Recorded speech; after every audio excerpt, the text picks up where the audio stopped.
नमस्कार मित्रों, विकास क्लासेस इलाहाबाद में आप सभी लोगों का बहुत बहुत स्वागत है। मैं विकास आपके सामने एक बार पुनः हाजिर हुआ हूं। और दोस्तों, जैसे कि अभी हम लोग जो पढ़ रहे थे वो हिंदी के बारे में पढ़ रहे थे और उसी प्रक्रिया को आज मैं आगे बढ़ाता हुआ चल रहा हूं। और जो हम मित्रों आज पढ़ने वाले हैं वो बहुत ही इम्पोर्टेंट है आपके लिए और पूछा जाता है अमानक वर्ण, यानी सबसे इम्पोर्टेंट है और ये आपके लिए जानना बहुत ही महत्वपूर्ण है। अमानक वर्ण, अमानक वर्ण का मतलब क्या होता है? जहां पर भी आपका आ उपसर्ग का प्रयोग होता है। तो मैंने पहले भी बताया था कि आ उपसर्ग का जो अर्थ होता है वो क्या होता है? नहीं। आ का मतलब क्या होता है? नहीं। तो अमानक यानी जिसकी मान्यता नहीं हो उसे ही क्या कहा जाएगा? अमानक वर्ण। यानी इसकी परिभाषा में आप कह सकते हो कि ऐसे वर्ण, यानी कह सकते हो ऐसे वर्ण जिनका प्रयोग पहले किया जाता था, जिनका प्रयोग पहले किया जाता था, परंतु आज के समय में उनका प्रयोग नहीं होता तथा उन वर्णों के स्थान पर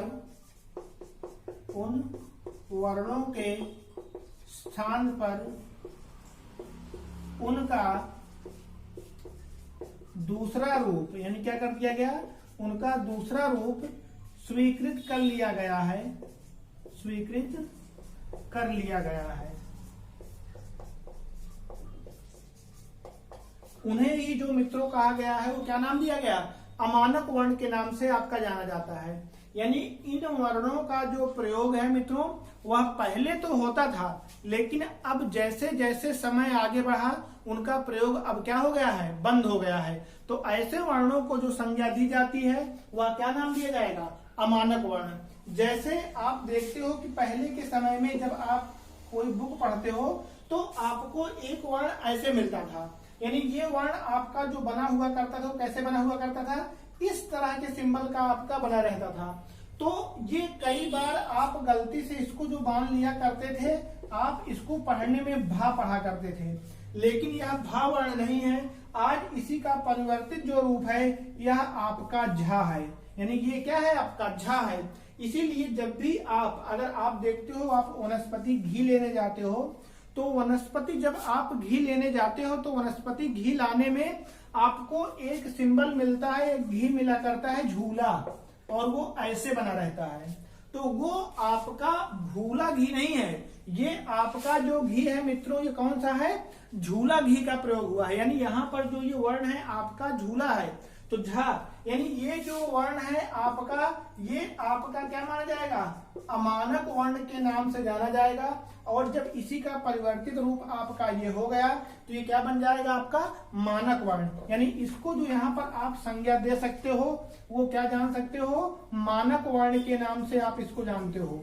यानी इसको क्या नाम दिया जाएगा? मानक वर्ण। ये आपका क्या बन गया? अमानक, और ये क्या बन गया? आपका मानक वर्ण बन गया। इसी तरह से आप अगर पुरानी बुक को उठा के देखते हो तो उसमें आपको एक वर्ण मिला करता था ऐसे, यानी एक वर्ण जो आपको मिला करता था किस तरह से मिलता था? इस तरह से मिला करता था। यानी वहां पर ये जो रेखा है ये, और ये जो रेखा है और ये तीनों आपको एक समान मिलती थी। तो आधुनिक समय का ये आपका क्या है? अड़ा है। यानी ये आधुनिक समय का आपका क्या माना जाएगा मित्रों? अड़ा माना जाएगा। इसी के साथ ही साथ एक वर्ण मित्रों आपने और देखा होगा जो आपका ऐसे बना रहता था। यानी कोई बुक आप पढ़ते हो तो बुक में आपको ये आपको बना हुआ मिल सकता है। तो ये जो वर्ण है यह आज के समय का, आधुनिक समय का मित्रों आ है। ये क्या पढ़ा जाएगा? आपका आ पढ़ा जाएगा। तो ये जो तीनों वर्ण है मित्रों ये आपके अमानक की श्रेणी में आपके रखे जाते हैं। इसके साथ ही साथ आपका एक बुक में आपने देखा है तो क्या मिलता है? आपको ला मिला करता है। तो आपने देखा होगा ला कहीं पर ऐसे भी बना होता था। तो ये आधुनिक समय का अब क्या है? ये है ला आपका। तो तो इसका मतलब सीधे अर्थ है कि इन वर्णों का जो प्रयोग है वह आपके पहले किया जाता था, लेकिन आज के आधुनिक समय में अगर देखा जाएगा तो इन वर्णों का प्रयोग अब नहीं होता है। यह आपको जो मिलेंगे वह रामायण अगर आप पढ़ते हो, रामचरितमानस पढ़ते हो, या मुंशी प्रेमचंद वगैरह की जो बुक होती हैं अगर उन बुकों को आप पढ़ते हो तो इन वर्णों के बारे में आपको जानकारी आसानी से मिल सकती है। और जो मैंने पहला बताया, ये जो झूला घी का मैंने आपको उदाहरण दिया कि ऐसे लिखा रहता है, ये तो आप किसी भी शॉप पे जाओगे और उससे झूला घी मांगोगे तो आपको ये उनका ब्रांड है तो आपको ऐसा ही लिखा आपको मिलेगा। वो भूला नहीं होता है, वो आपका झूला होता है। तो इन वर्णों को जो कहा गया है वो मानक वर्ण कहा गया है, और इनको जो कहा गया वो मानक वर्ण कहा गया है। क्वेश्चन जो आपसे पूछता है वह क्वेश्चन पूछ सकता है कि निम्न में से कौन सा मानक वर्ण है। अगर पूछ लिया कि निम्न में से अमानक वर्ण कौन सा है, और वहां पर आपके सामने 4 ऑप्शन दे दिया, का ऑप्शन दे दिया, एक ऑप्शन आपके सामने क्या दे दिया, खा का दे दिया, एक ऑप्शन आपके सामने गा का दे दिया, और एक ऑप्शन आपके सामने ये दे दिया। तो आपको बताना होगा कौन सा अमानक वर्ण है, ये अमानक वर्ण आपका झ बन जाएगा। या इसी में दूसरा प्रश्न आपसे बना सकता है कि निम्न में से मानक वर्ण कौन सा है। अगर कभी आपसे पूछता है कि निम्न में से मानक वर्ण कौन सा है, और वहां ऑप्शन आपको 4 मिलते हैं, पहला का है, दूसरा खा है, तीसरा आपके सामने जो शब्द दिया हुआ है वर्ण वो गा है, और चौथे में आपके सामने लिख दिया झा। तो यहाँ पर पूछा गया कि मानक वर्ण कौन सा है, तो मानक वर्ण मित्रों आपका क्या बन जाएगा, ये बन जाएगा। यानी झा यहाँ पर आपके सामने जो लिखा हुआ है यह आपका क्या माना जाएगा, मानक वर्ण। तो अमानक वर्ण से हमेशा आपके प्रश्न बनते हैं और 1-2 नंबर के प्रश्न आपसे जरूर पूछते हैं। तो मित्रों मुझे उम्मीद है अमानक वर्ण आपको अच्छे से समझ में आ गया होगा। आइए देखते हैं अब आपके सामने कि नेक्स्ट जो है वह आपके जो व्यंजन कहलाता है कि आगत वर्ण किसे कहते हैं, आगत वर्ण के बारे में बात करते हैं। आइए मित्रों देखते हैं कि अगला जो मैंने आपसे बताया कि आगत वर्ण किसे कहते हैं। आगत वर्ण या इसी को जो नाम दिया गया वो आपके ग्रहित वर्ण के नाम से जानते हैं, या इसी को जो नाम दिया जाता है वह विदेशज के नाम से जानते हैं। अब देखिएगा 3 मैंने आपके सामने शब्द लिखे हैं, पहला है आगत वर्ण, दूसरा है ग्रहित वर्ण और तीसरा है विदेशज। एक आपने पढ़ा होगा विदेशज शब्द, तो विदेशज शब्द की बात नहीं कर रहा, मैं विदेशज वर्ण के बारे में बात कर रहा हूं। और आपको पता है कि वर्ण और शब्द अलग अलग होते हैं, तो इसका अर्थ आप शब्द से मत लगाइएगा, सिर्फ इसका अर्थ किससे है, वर्ण से है। तो आगत वर्ण किसे कहते हैं, देखिएगा आगत वर्ण ऐसे वर्ण होते हैं कि जो हमारे भारत के वर्ण नहीं है, इनको जो लिया गया है वह विदेशों से लिया गया है। यानी हम सामान्यतः अगर देखा जाएगा तो इसका प्रयोग तो हम यहीं पर करते हैं, लेकिन जो इन्हें लिया गया है या इनका जो हम प्रयोग करते हैं वह बाहर से करते हैं। और वो क्यों करते हैं, क्योंकि आपको पता है कि पहले जो मुस्लिम काल का आक्रमण हुआ या अंग्रेजों ने हम पर आक्रमण किया, तो जब वह हमारे यहाँ पर रहे, इतने सालों तक उन्होंने हमारे देश पे अधिकार कर रखा था, तो उनकी समाज और संस्कृति को भी हमने ग्रहण किया हुआ है। यानी भारत के जो शब्द थे उनको तो हमने अपनाया ही है, लेकिन वो लोग जिन शब्दों का प्रयोग करते थे उन शब्दों का प्रयोग हम भी करने लगे हैं। यानी उनके शब्दों को हमने अपना लिया है और उन्हीं शब्दों का प्रयोग आज के समय में करते हैं। तो जो विदेशी भाषा के वर्ण थे उनका प्रयोग हम हिंदी भाषा में कर रहे हैं, तो उन्हीं को आगत वर्ण या ग्रहित कहते हैं या विदेशज वर्ण के नाम से जानते हैं। आगत शब्द का अर्थ होता है आगत, यानी आए हुए हैं, गत मतलब बाहर से, यानी जो वर्ण बाहर से आए हुए हैं। दूसरा है ग्रहित, ग्रहित का मतलब क्या हुआ, हमने उनको ग्रहण कर लिया है, यानी ऐसे वर्ण जिनको हमने ग्रहण कर रखा है। और विदेशज का अर्थ आप समझते हो, यानी यहाँ के वर्ण ना होकर बाहर से लिए गए, तो इनको जो संज्ञा दी गई या जो नाम दिया गया मित्रों वह विदेशज वर्ण के नाम से आपके जाना जाता है। तो अब इनके बारे में अगर आप जानना है तो आप जब पढ़ते हो आप कभी कभी शब्द लिखते हैं, तो अभी मैंने जो शब्द लिखा है यह शब्द आपका क्या लिखा हुआ है, काल, यानी जो शब्द लिखा हुआ है काल लिखा हुआ है। लेकिन जब इसी के ऊपर हम प्रयोग करते हैं ऐसे, तो अब इसे जो पढ़ा जाएगा वह आपका कॉल के नाम से जाना जाएगा। अब यह काल नहीं है, ये क्या बन गया आपका कॉल बन गया। यानी आप यहाँ पर अर्धचंद्र बिंदु का आपने प्रयोग किया एक प्रकार से, यानी यहाँ पर जो प्रयोग किया गया वह अर्धचंद्र बिंदु का प्रयोग किया गया है। और इसका जो नाम है, यह क्या नाम है मित्रों, अर्धचंद्र बिंदु। यानी यह जो आपके सामने सिंबल है, इस सिंबल को अर्धचंद्र बिंदु कहते हैं, क्योंकि जो आपका चंद्र बिंदु बनता है वो कैसे बनता है, इस प्रकार बनता है। और इसी को जो नाम दिया जाता है अनुनासिक। मैंने पिछले वीडियो में अनुनासिक और अनुस्वार के बारे में बताया है, वहां से आप इसको पढ़ सकते हो। तो यहाँ पर जो बताया गया है वह आपके क्या बना है, यानी ये अब आपका कॉल है, ये काल नहीं है, क्या बन गया, कॉल। तो ये जो शब्द आपका या जो सिंबल आपका अर्धचंद्र बिंदु का लिया गया है, यह मित्रों कहाँ से लिया गया है, अंग्रेजी से लिया गया है। यानी ये जो आपका सिंबल लिया गया है यह अंग्रेजी का लिया गया है। इसी तरह से आप पढ़ते हो, क्या पढ़ते हो, अभी कॉलेज लिखा है, क्या लिखा है, कॉलेज, लेकिन अब जो लिख गया वह क्या बन गया, कॉलेज बन गया। अब यहाँ पर इसके प्रोनाउंसिएशन यानी जो इसका उच्चारण है वो बदल गया। पहले आप कॉलेज पढ़ते थे और अब क्या पढ़ रहे हो, कॉलेज पढ़ रहे हो। यानी आपका जो मुख है वह मुख आपका ऊपर की ओर खुलता है, तो इसीलिए इसको जो नाम दिया गया मित्रों आगत वर्ण या ग्रहित या विदेशन वर्ण के नाम से आपका जाना जाता है। और इसका जो नाम है वह अर्धचंद्र बिंदु के नाम से आपका संबोधित किया जाता है। इसी के साथ इसमें जो मित्रों हम प्रयोग करते हैं,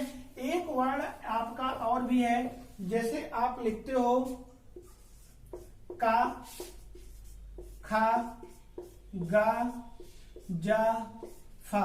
ये आपके देखिएगा 5 वर्ण मैंने आपके लिखे हैं, का, खा, जा, फा। तो कोई कोई वर्ण आप देखते हो जब लिखा रहता है तो उसके यहाँ पर नीचे बिंदु का प्रयोग होता है, यहाँ पर भी ये बिंदु लगी रहती है, और यहाँ पर भी, और यहाँ पर भी, और यहाँ पर भी। तो ये मित्रों जो बिंदु है इसको बिंदु के नाम से संबोधित नहीं करते। हिंदी में जो इस सिंबल को नाम दिया गया मित्रों वह आपके नुक्ता के नाम से जाना जाता है। यानी इस सिंबल का जो नाम है मित्रों वह नाम क्या है, आपके नुक्ता के नाम से आपका जाना जाता है। तो यानी यहाँ पर जो सिंबल आपके सामने बनकर आया है, इस सिंबल को जो नाम दिया जाएगा वह क्या नाम दिया जाएगा, नुक्ता के नाम से संबोधित किया जाता है। जैसे आप शब्द लिखते हो, आपने लिखा जफर, तो अभी जब आपका शब्द लिखा हुआ है तो सिंपली ये जफर लिखा है, लेकिन जब आप फा के नीचे इसका प्रयोग, नुक्ता का प्रयोग कर देते हो तो इसको बोला जाएगा जफर। फा यानी फा पे आपको थोड़ा सा जोर दे के बोलने की आवश्यकता होती है। तो ये जो प्रथा बोल देने की है, यानी उस वर्ण पे जोर देने की जो प्रथा है मित्रों वह अमानक वर्ण के कारण है, और इसी को अमानक वर्ण या ग्रहित वर्ण या विदेशज वर्ण के नाम से आपके मित्रों संबोधित किया जाता है। और हिंदी में जो इस नुक्ता का सबसे पहले प्रयोग किया गया था, यानी अगर कभी क्वेश्चन पूछता है कि नुक्ता का सबसे पहले प्रयोग हिंदी में किसने किया था, तो नुक्ता का सबसे पहले प्रयोग लिख सकते हो, नुक्ता का सबसे पहले प्रयोग राजा शिव प्रसाद सितारे हिंद ने किया। बहुत ही इंपॉर्टेंट है, राजा शिव प्रसाद सितारे हिंद ने किया।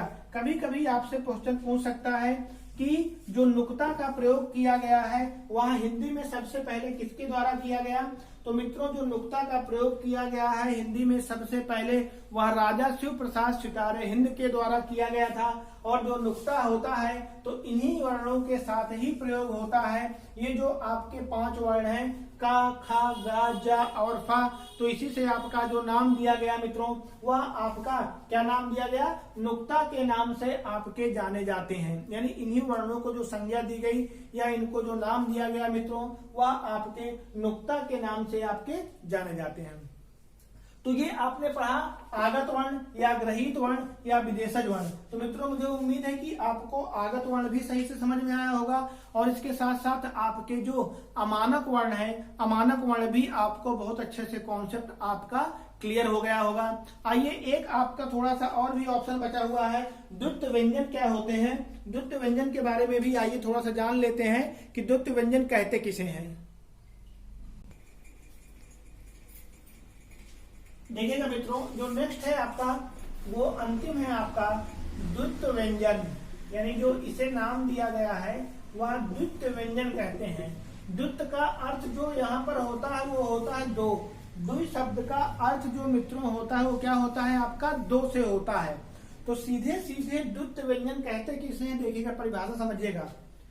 जब आपके सामने कोई शब्द लिखा हो और शब्द में कोई दो वर्ण यानी कोई एक वर्ण जो रिपीट हुआ हो, यानी उस शब्द में आया हो, कितनी बार आया हो, दो बार आया हो। यानी कोई शब्द आपके सामने लिखा हो और उसमें जो कोई वर्ण लिखा हुआ है, अगर वह वर्ण आपका दो बार आया हुआ है, तो जो वर्ण आपका जिस शब्द में दो बार आया है उसी को जो संज्ञा दी जाएगी वह आपके द्वित्व व्यंजन के नाम से मित्रों जाना जाएगा। जैसे आपके सामने अगर मैं शब्द लिख दूं दिल्ली, इसी तरह से मैंने आपके सामने शब्द लिख दिया कल्लू, इसी तरह से मैंने आपके सामने शब्द लिख दिया उज्जवल। तो देखिएगा मित्रों, तीन शब्द आपके सामने लिखे हुए हैं। अब तीन शब्दों की अगर बात करें तो इस शब्द में आपने देखा जो वर्ण आपके दो बार आए हैं, ला और ला वर्ण दो बार प्रयोग हुए हैं। यहाँ पर कल्लू में भी ला वर्ण आपके दो बार प्रयोग हुए हैं। इसी तरह से आपका जो वर्ण लिखा है उज्जवल, यहाँ पर भी जो आपका ज वर्ण आया है मित्रों वह कितनी बार प्रयोग होकर आया है, दो बार आपका आया हुआ है। तो इसमें अगर पूछा जाएगा दिल्ली में कि आपका द्वित्व व्यंजन कौन सा है, वहां पर आपके सामने चार ऑप्शन दे दिए जाएंगे आपको, द, ला, इसके साथ साथ ई, और एक ऑप्शन दे दिया इनमें से कोई नहीं। यानी एक ऑप्शन दिया कि इनमें से कोई नहीं। वहां पर आपके सामने दिल्ली शब्द लिखा उसने और दिल्ली में लिख देगा कि बताइए निम्न में से द्वित्व व्यंजन कौन है। तो पहला ऑप्शन दा, दूसरा ला, तीसरा ई और चौथा इनमें से कोई नहीं। तो मैंने क्या बताया कि जब किसी शब्द में दो वर्ण, यानी जब किसी शब्द आपके सामने लिखा हो और उसमें आपका कोई एक वर्ण दो बार रिपीट हुआ हो, तो इसका मतलब वही आपका द्वित्व व्यंजन कहलाएगा। तो इसमें जो आपका दिल्ली में द्वित्व व्यंजन है मित्रों, सीधे सीधे कौन सा, ला बन जाएगा। क्योंकि यहाँ पर आपने देखा ला वर्ण जो रिपीट हुआ है या जो यहाँ पर प्रयोग किया गया है वह आपका दो बार प्रयोग किया गया, और जब दो बार प्रयोग किया गया है तो इसका अर्थ यही है कि यही क्या बन जाएगा आपका द्वित्व व्यंजन। दूसरा आपका लिखा हुआ है कल्लू, इसमें भी आपका जो वर्ण आया है ला आपका कितनी बार मित्रों, दो बार प्रयोग हुआ है। तीसरा आपका जो उज्जवल लिखा है इसमें आपका जो वर्ण प्रयोग हुआ है दो बार, कौन सा, जा। तो इसका मतलब जा भी जो आपका बन जाएगा वह आपका किस नाम से जाना जाएगा, द्वित्व व्यंजन के नाम से जाना जाएगा। यानी इन तीनों वर्णों में दिल्ली में द्वित्व व्यंजन ला है, कल्लू में द्वित्व व्यंजन ला है, उज्जवल में जा है। यानी कोई भी शब्द आपके सामने लिखा हो, जैसे अगर मैं लिख दूं चच्चू, तो चच्चू में यहाँ पर चा चा वर्ण दो बार है, इसका मतलब चा आपका क्या बन गया मित्रों, द्वित्व व्यंजन के नाम से जाना जाएगा। यानी जब आपके सामने कोई शब्द लिखा हो और किसी शब्द में कोई एक वर्ण दो बार प्रयोग होके आए हैं तो इसका मतलब आपका वही द्वित्व व्यंजन हो जाएगा। भले ही वर्ण वो का से लेकर ज्ञा तक में कुछ भी हो सकता है, वो डिपेंड आपका नहीं करता है। तो मित्रों यहाँ पर आपको द्वित्व व्यंजन अच्छे से समझ में आ गया होगा। इसी के साथ मित्रों आज आपने द्वित्व व्यंजन देखा, अमानक वर्ण देखा कि अमानक वर्ण क्या होते हैं, आगत वर्ण देखा आपने, ग्रहित देखा और विदेशक देखा। तो ये तीनों आपको बहुत अच्छे से मित्रों समझ में आए होंगे। और मित्रों अगर आपको समझ में नहीं आया है तो आप मेरे कमेंट बॉक्स में जाकर वहां कमेंट कर सकते हैं, मैं आपको दोबारा से समझाने की कोशिश करूंगा। और जो मित्रों आप मेरा वीडियो है, इस वीडियो को आप जो लाइक करें, सब्सक्राइब करें मेरे चैनल को और अपने दोस्तों के पास ज्यादा से ज्यादा शेयर करें। और मित्र हैं नेक्स्ट वीडियो में एक नए वीडियो के साथ, तब तक के लिए धन्यवाद, नमस्कार मित्रों।